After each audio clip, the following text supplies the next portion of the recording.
Hai guys, balik lagi Top 5 Indonesia. Kali ini kita akan membahas penemuan ilmiah yang sudah tersebut dalam Al-Quran sebelum dikemukakan oleh para ahli. Semua sudah pasti tahu apa itu Al-Quran, yaitu kitab suci umat Islam. Sebelum lebih lanjut, tekan dulu tombol subscribe dan notifikasinya, and then share videonya agar mereka tahu apa yang sudah kamu tahu.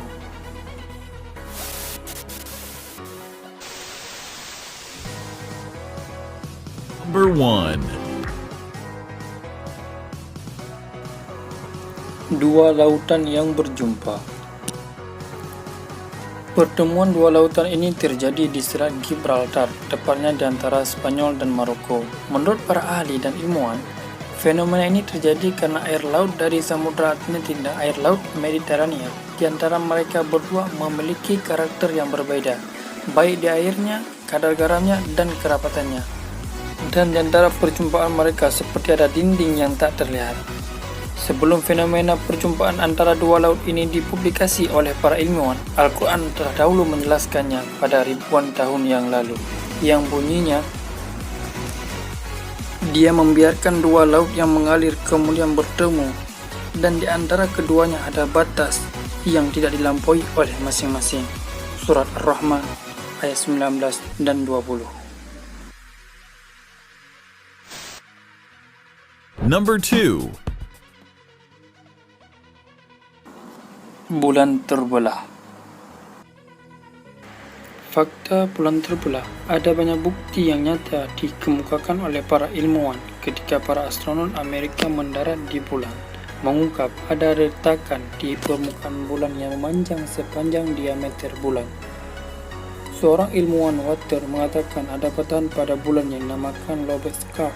Diyakini bahwa retakan ini terjadi akibat material kerak bulan yang saling mendorong hingga menjadi retakan. Ilmuwan Tom percaya bahwa bulan memiliki sejarah geologis. Ungkapan ilmuwan Tom telah tersebut dalam Al-Quran yang berbunyi, saat hari kiamat makin dekat, bulan pun terbelah, dan mereka orang-orang musyrik melihat suatu tanda mukjizat, mereka berpaling dan berkata ini adalah sihir yang terus menerus. Al-Qamar ayat 1 dan 2. Number 3. Sungai di bawah laut.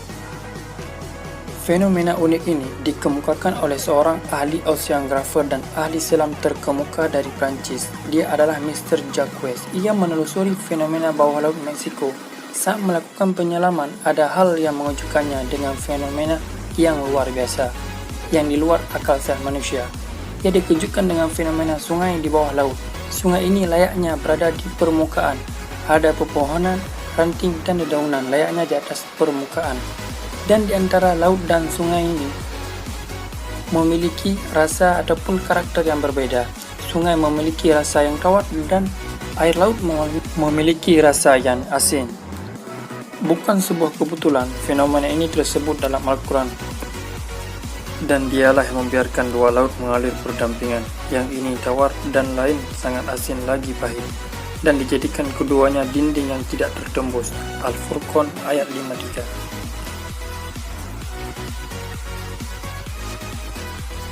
Number 4.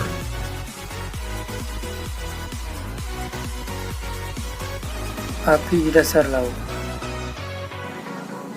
Fenomena ini dikemukakan oleh seorang ahli geologi asal Rusia, Anatol Zbagovich, dan Yuri Bogdanov, ilmuwan asal Amerika. Mereka meneliti bumi dan patahan di dasar laut lepas pantai Miami. Mereka kemudian menemukan lava cair yang mengalir disertai abu vulkanik yang suhunya mencapai 231 derajat Celcius. Kok bisa ya? Kalau dipikir-pikir, air akan memadamkan api. Mustahil diterima oleh akal sehat kita. Tapi ini sudah jadi skenario Tuhan. Sebelum penemuan ini disejarahkan, lagi-lagi kitab suci umat Islam sudah menyinggung tentang api di dasar laut yang bunyinya, dan laut yang di dalam tanahnya ada api. At-Tur ayat 6. Number 5.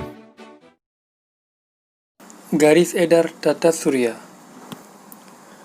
Tata surya merupakan bagian di alam semesta yang sangat luas. Tata Surya terletak di dalam satu galaksi, dan galaksi yang kita tempati adalah galaksi Bima Sakti. Galaksi Bima Sakti disebut juga Milky Way. Bumi tempat kita berpijak adalah salah satu dari 8 planet yang ada di dalam tata surya.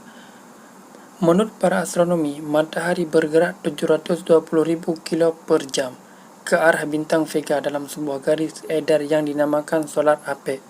Ini berarti matahari bergerak sejauh 17.280 juta kilometer per hari.